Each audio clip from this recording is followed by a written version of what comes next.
Hello guys, welcome to our channel Power of Movie Lover and this is Venky. రీ-రిలీజ్ లో finally hit అయిన 90s film, ఇండియాలో ban కాబోతున్న Pakistan OTT content, overseas లో నానిని follow అవుతున్న శ్రీ విష్ణు, వీటితో పాటు రిమైనింగ్ ఇంట్రెస్టింగ్ అప్డేట్స్ ఏంటో ఈ వీడియోలో చూద్దాం. అంతకంటే ముందు ఒక చిన్న రిక్వెస్ట్, మన ఛానల్ ని కొత్తగా ఎవరైనా విజిట్ చేస్తుంటే ఒకసారి ఛానల్లోని కంటెంట్ చూసి నచ్చితే సబ్స్క్రైబ్ చేసుకుని మాకు సపోర్ట్ చేయండి. అండ్ వీడియోని లైక్ చేసి మన స్టపేజ్ ని ఫాలో మాత్రం మర్చిపోతూ. కంగనా రనౌత్ టాలీవుడ్ లో ఏక్ నిరంజన్ మూవీతో ఎంట్రీ ఇచ్చినప్పుడు హీరోయిన్ గా పనికిరాదని చాలా మంది తేల్చేశారు. కట్ చేస్తే బాలీవుడ్ కెళ్లి యాక్టర్ గా ప్రూవ్ చేసుకుంది. అండ్ ఇప్పుడు హాలీవుడ్ లో కూడా ఎంట్రీ అవబోతుంది ఈ heroine. Blessed be the evil అనే హారర్ మూవీతో హాలీవుడ్ లో ఎంట్రీ అవబోతుంది కంగనా రనౌత్. చూడాలి మరి హాలీవుడ్ లో ఎంతవరకు సక్సెస్ అవుతుందో. బైరం movie release date finally lock చేసుకుంది మూవీ టీమ్. ఈ మే 30న వరల్డ్ గా రిలీజ్ కాబోతుంది ఈ ఫిలిం. సో ఫైనల్ గా హరియర్ వేర్మల్ కింగ్డమ్ లాక్ చేసుకున్న డేట్ కి బైరవన్ సినిమా రాబోతుంది. ఈ సినిమా సక్సెస్ అనేది ముగ్గురు హీరోలకి కూడా వెరీ ఇంపార్టెంట్. చెప్పాలంటే వీళ్ళందరికీ కూడా ఇది డూ ఆర్ డై ఫిలిం. ఈ రోజు విజయ్ దేవరకొండ బర్త్డే కావడంతో అప్డేట్స్ అన్ని వరుసపెట్టి వచ్చాయి. కింగ్డమ్ మూవీ నుంచి ఒక న్యూ పోస్టర్ రిలీజ్ అవగా దిల్రాజుతో చేయబోయే మూవీ అఫీషియల్ గా అనౌన్స్ చేసింది మూవీ టీమ్. ఇక VD14 మూవీ నుంచి కూడా కాన్సెప్ట్ పోస్టర్ అయితే రిలీజ్ అయింది. అయితే ఇవన్నీ ఇంట్రెస్టింగ్ గా ఉండగా దిల్రాజ్ తో చేయబోయే సినిమా పోస్టర్ లో మాత్రం his race is a romance, his love is a violence అనే డిఫరెంట్ కాన్సెప్ట్ తో రాబోతుంది ఆ ఫిలిం. ఇక VD14 కూడా ఇంట్రెస్టింగ్ గానే ఉంది. లైట్ గా విజయ్ దేవరకొండ లైనప్ కూడా ప్రామిసింగ్ గా మారుతుందని చెప్పొచ్చు. శ్రీ విష్ణు కూడా నాని దారిలోనే వెళ్తున్నాడు. ప్రతి సినిమాకి మినిమం కంటెంట్ ఇస్తూ ఒక గుడ్ విల్ ని క్రియేట్ చేసుకోగా ఇప్పుడు ఆ గుడ్ విల్ US లో కలెక్షన్స్ ని తీసుకొస్తుంది. స్వాగ్ లాంటి ఫ్లాప్ తర్వాత కూడా బజ్ లేని సింగిల్ సినిమా US ప్రీమియర్స్ లో $80,000 మార్క్ ని దాటిస్తూ చాలా మంది నోటెడ్ హీరోలకి లేని నెంబర్స్ అయితే చూపెట్టింది. టాక్ కూడా మంచిగా వస్తే ఫుల్ రన్ లో ఖచ్చితంగా పెద్ద నెంబర్ అయితే చూస్తాం. శ్రీ విష్ణు లైనప్ కూడా చాలా ఇంట్రెస్టింగ్ గా ఉంది. నానిలానే ఓవర్సీస్ ని స్ట్రాంగ్ జోన్ గా మార్చుకుంటున్నాడు ఈ హీరో. ప్రెజెంట్ ఇండియాలో సిచ్యువేషన్ ఎలా ఉందో అందరికీ తెలిసిందే. ఏ అటాక్ ఎప్పుడు జరుగుతుందో ఎక్కడ జరుగుతుందో కూడా ఎవరికీ తెలీదు. దేశం అంతా ఆర్మ్డ్ ఫోర్సెస్ పై నమ్మకం ఉంచి ధైర్యంగా ఉంటుంది అంతే.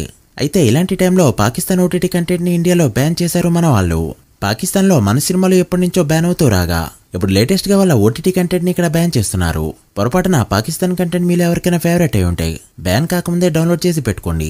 ఇది ఎన్టీఆర్ బర్త్డే మంత్ కావడంతో వరుస పెట్టి అప్డేట్లు అయితే రాబోతున్నాయి. అయితే అన్ని సినిమాల కంటే ఫస్ట్ రిలీజ్ కాబోతుంది వార్ 2 కాబట్టి అందరి చూపు ఆ సినిమాపైనే ఉండగా ఈ బర్త్డేకి ఫస్ట్ దేవర 2 అనౌన్స్మెంట్ అయితే రాబోతుంది. So sad. ఇక నీల్ మూవీ నుంచి కూడా ఒక వీడియో కంటెంట్ అయితే బయటికి రావాలి. బట్ వార్ 2 నుంచి టీజర్ ప్లాన్ చేసుకోవడంతో వీళ్ళైతే ఒక పోస్టర్ తోనే సరిపెట్టుకోబోతున్నారు. వార్ 2 నుంచి ఫ్యాన్స్ కి కిక్ ఇచ్చే ఒక టీజర్ అయితే రాబోతుంది. ఇప్పటికే ఎడిటింగ్ కూడా కంప్లీట్ అయిందని టాక్. కూలీతో వార్ 2 నిలబడలేదని ఇప్పటికే చాలా మంది అంటూ రాగా వాళ్ళందరికీ సమాధానంగా నిలవబోతుంది ఈ టీజర్. 2018 జనవరి 10 వరకు కూడా ఒక కాంబో పేరు చెప్తే ఫ్యాన్స్ తో పాటు కామన్ ఆడియన్స్ కూడా ఊగిపోయేవారు. బట్ జనవరి 10, 2008 నుంచి మాత్రం ఈ కాంబో పేరు వెంటనే ఉలిక్కి పడుతున్నారు. అదే త్రివిక్రమ్ అండ్ పవన్ కళ్యాణ్ కాంబో. జల్సా అత్తారింటికి దారిది వంటి ఇండస్ట్రీని షేక్ చేసిన హిట్స్ ఇచ్చిన ఈ కాంబో అజ్ఞాతవాసి వంటి ఇండస్ట్రీ డిజాస్టర్ కూడా ఇచ్చారు.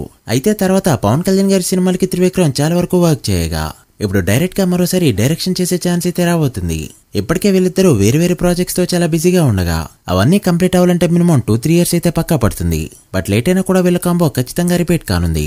రీసెంట్ గా ఒక పాయింట్ కూడా అనుకున్నారంట త్రివిక్రమ్. చూడాలి మరి ఎప్పుడు సెట్ అవుతుందో. ఒక ఫ్యాన్ గా మీ రియాక్షన్ ఏంటో కమెంట్ చేయండి. ఫైనలీ 90s సినిమా కూడా ఒకటి రీ-రిలీజ్ లో సక్సెస్ అయింది. అదే జగతికి వీరుడు అతిలోక సుందరి ఫిలిం. డే 1 అసలు మామూలు రెస్పాన్స్ రాలేదు. ఇప్పటికే US లో $26,700 వరకు కలెక్ట్ చేసిన ఈ ఫిలిం రూపీస్ లో ఈ లెక్క 57 లక్షల పైనే ఈ వీకెండ్ గ్రోత్ చూపెట్టిందంటే టాప్ లిస్ట్ లోకి వెళ్ళడం పక్కా. ఇక ఇండియాలో చూసుకుంటే బుక్ మై షోలో ప్రీమియర్స్ ప్లస్ డే 1 26,000కి పైగా టికెట్స్ సోల్డ్ అయ్యాయి. సో డే 1 ఖచ్చితంగా 1 crore గ్రాస్ అయితే దాటైపోతుంది ఈ ఫిలిం. 3Dలో రిలీజ్ కావడంతో కిడ్స్ కూడా ఇంట్రెస్ట్ చూపిస్తుండడం విశేషం. అలా కొత్త జనరేషన్ ని కూడా మెప్పిస్తుంది ఈ ఫిలిం. చూడాలి మరి ఎంతవరకు వెళ్తుందో. మీరెంత ఎక్స్పెక్ట్ చేస్తున్నారో కమెంట్ చేయండి. So guys that the video. ఇవి ఇప్పటివరకు ఇంట్రెస్టింగ్ అప్డేట్స్. రీ-రిలీజ్ లో హిట్ అయ్యే నెక్స్ట్ 90s సినిమా ఏదవుతుంది అనుకుంటున్నారో కమెంట్ చేసి వీడియో నచ్చితే లైక్ చేసి మీ ఫ్రెండ్స్ ఫ్యామిలీ మెంబర్స్ కి షేర్ చేయండి. మరొక ఇంట్రెస్టింగ్ వీడియోతో మళ్ళీ కలుద్దాం. అప్పటి వరకు signing off, power of movie lover. Thank you.